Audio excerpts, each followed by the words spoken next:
Legiron would probably take on Typhon single-handedly, like when he bested the entire Spartan fleet. Who am I kidding?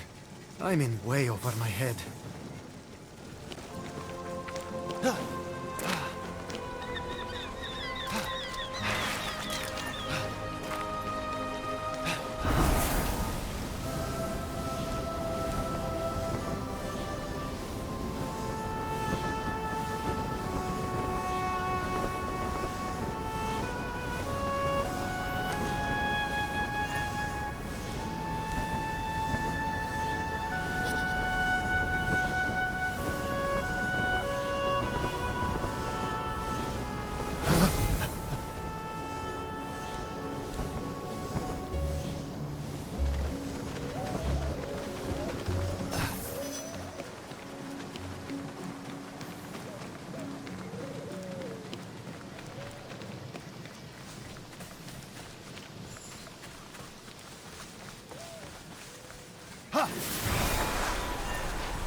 Phoenix stumbled upon a winged creature, easily mistaken for a fairy.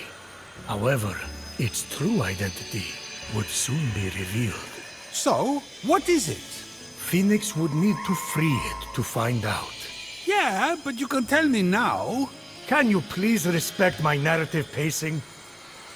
As Phoenix freed the small creature imprisoned on the isle, she let out a cry. which meant, great hero, I am but a piece of Nike, the goddess of victory. Please free the others, so I may return to my full glory. They won't win without Nike. She's like a glove or a thing you wear that protects you while running. A helmet.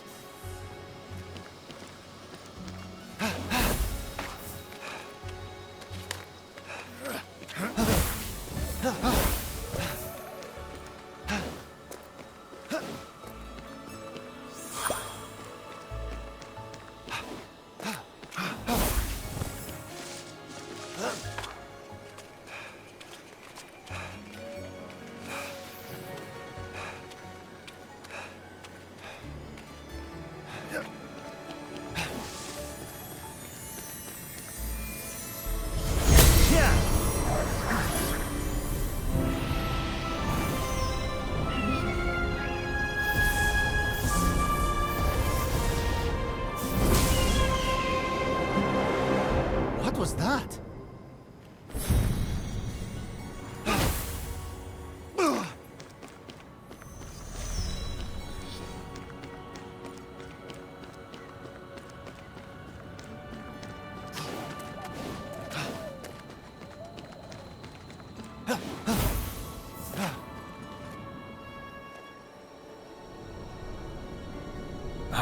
The Valley of Eternal Spring. Its highlights include a massive tree that reaches up to the heavens. The Hall of the Gods. Eros' palace. Oh, I'm glad he finally got his happy ending. And a palace belonging to the goddess of beauty herself. Of course Aphrodite would claim the prime real estate with the best view. As long as she's safe from prying eyes, I'm happy.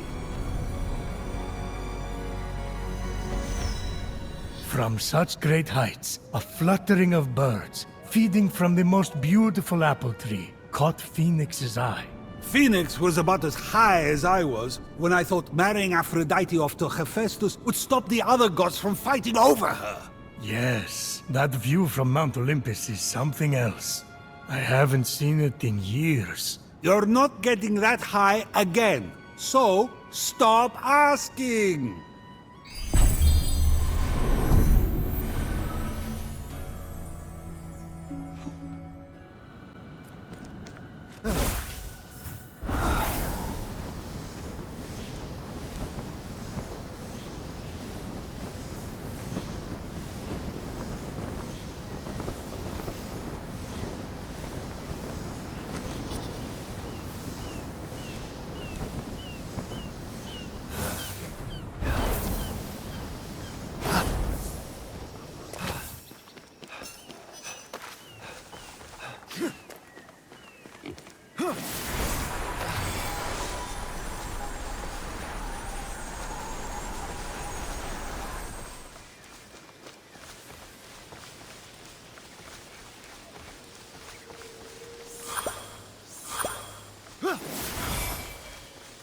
Come back whenever you're hungry, you hear?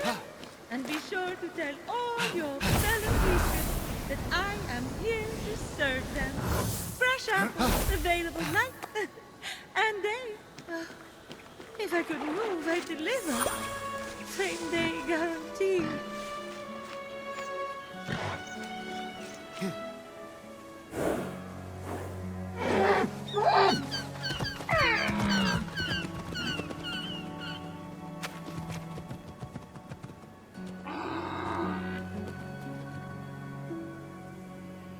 You wouldn't happen to be Aphrodite? Why, yes, I am. Pleasure to humbly make your acquaintance. Phoenix, sorry, I'm just such a fan. You're responsible for some of the most epic love stories of all time. I have to admit, I wasn't expecting a tree, but even in your, arboreal state, you're beautiful. Oh, that's sweet of you to say, but the only mirror I gaze into these days reflects the happy smiles of the creatures I help. Ah, if only I could travel to those most in need. But alas, my roots keep me anchored here. So that's why Typhon did this to you. So you can't use your beauty to move ships or inspire bravery in battle against him. Me? Start a war? I don't know where you get such outlandish ideas. True beauty is found in acts of service. True love is the giving of yourself to others. The name Aphrodite should have stood for those things all along. She did not just say that. I am reformed now. My old essence locked away in a vault, wedged under my largest root, which is for the best. Maybe I could get that essence back for you. I'm going to need allies to go up against Typhon. We have the hungry to think about. You said you need to free yourself from your roots. To feed the hungry, of course. Well, my roots were as a pretty bad farmer, so I know how to hurt plants. Salt, it shrivels them up. Oh, would that work? But of course my roots are not ordinary. They're primal, powerful. So we'll need, mythical salt water? Oh! This is in the prophecy! A pearl in rough seas! You were a pearl born from rough seas! The salty sea foam from your birth! Yes, what an inspired proposal. But I couldn't possibly trouble a stranger to recreate the conditions of my birth. What if a stranger asked to be troubled? If a stranger asked to be troubled, then I suppose I wouldn't really be troubling them at all. Here's how to conjure sea foam from my birthplace. I already know all about this. Mom loved this story. Grandpappy Uranus threw a pearl into the sea. The sea churned into foam, and Aphrodite rose up out of it. A pearl? Grandpappy? I'm not sure that's how it... That's definitely the story. Okay. I'm sure that's how it went, down. Got it. Knock a pearl into the ocean really hard. That sounds simple enough. Oh, thank you, Phoenix. I'll be serving fresh apples to the less fortunate across the Golden Isle in no time. Well, this is weirder than the time Demeter turned that kid into a lizard. Aphrodite? Sweet and charitable? No more mischief? Isn't that what you were aiming for when you married her off to Hephaestus against her will? Hey now, it wasn't. I mean, she knew I was doing it for her own good.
Grandpappy Uranus locked all the Cyclopes away with the other Titans, huh?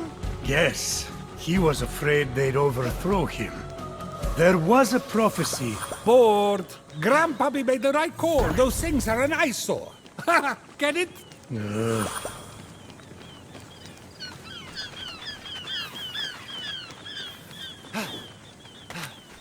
The birth of Aphrodite is a gruesome tale. Nothing gruesome about it. Grandpappy Uranus and my deadbeat dad Kronos had a battle so great it severed heaven from earth. That's not all that was severed. During his surprise attack, Kronos descended on Uranus. When earth was severed from heaven, there was a great earthquake that knocked a pearl loose from its oyster. Hang on, there was no... The pearl flew from its oyster on land, and Uranus caught it and flung it out to sea with such a force that it caused the frothy foam to bubble.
From the sea foam, Aphrodite rose, full grown, beautiful as that same pearl.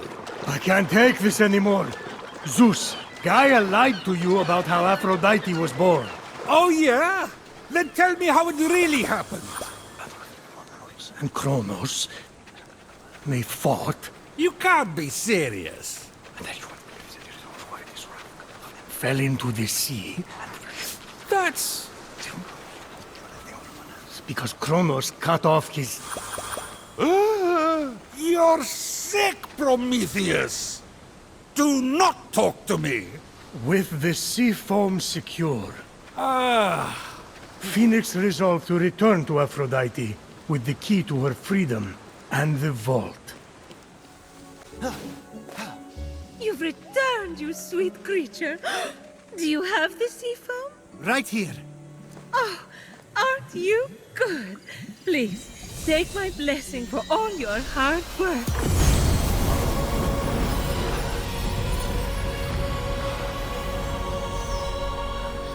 Now quick, pour the foam on my roots. The sooner I can move, the sooner I can expand my apple care. Did it work? Coming out of the foam, I was so fabulous. No, there's too many cuddly creatures that need my help. It keeps me awake at night, just seeing their little beaks and bright eyes, and those noses, those quivering wet noses.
What just happened? Typhon must not like you, though I couldn't possibly imagine why. Whenever anyone defies him, he sends one of his raids. And that raid delegates responsibility, as raids tend to do, to shades. So the warrior that just appeared wasn't really Achilles? Goodness, no! The true Achilles is far more dashing. Oh, you're telling me. He's hiding in a lair nearby. Until he's defeated, his shades will reappear on this part of the island. Is there ever any good news? Well, the sea foam worked and I'm able to move my roots. One of them was actually blocking Achilles' lair. I can't help but the other three raids, though, Heracles, Atalanta, and Odysseus. Oh, you know what they say? Bad things come in fours. No one says that. No one says that! Tough crowd. What about the root blocking your essence? It's just that some people I care about have been turned into stone, so I'm quite keen to... Nope. Nope. For some reason, that root is still firmly in place. Thank you for your concern. But what matters is I can start delivering apples. All the animals will be fed in no time. Let's get to it. Thank you kindly for all your help. Many happy returns. But I... That was strange. I can't keep standing idly by. Sorry, I mean busily preparing anymore. You have to bring Aphrodite back to her beautiful, snarky self before I go crazy. By the gods, where did you come from? Behind you? Doesn't matter. Don't worry about me. Focus on finding another way to shrivel that root. So what? Saltier, more mythical water? Actually, wait. What about Aphrodite's tears? Didn't she cry at the death of Adonis? They'd be salty and powerful. You really know your stories, kid. Her tears just might work, if you put them directly on the root, blocking off her essence. Now, where did Typhon hide them? You should search the vaults of Tartarus nearby. There are 3 crystallized tears. All right, we have a plan then. Please hurry. Until Aphrodite is back to herself, who will I talk to about whatever this is that you're wearing? What's wrong with what I'm wearing? And he's gone.